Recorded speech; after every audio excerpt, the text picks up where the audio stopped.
Hey guys, and welcome to my first session of Top Excel Hacks.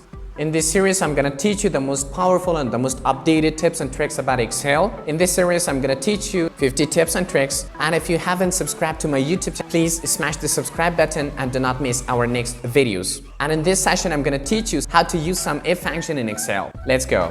In here, this is a database by the name of employee salary. I'm going to use some if function in here.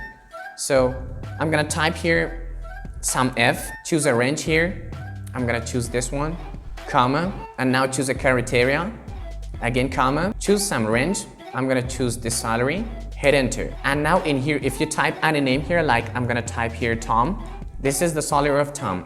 If I type here, for example, Marina, this is the salary of Marina. If I type here another name, like Fatima, this is the salary of Fatima. If you haven't used sumif function, you can use it now really easily and powerfully.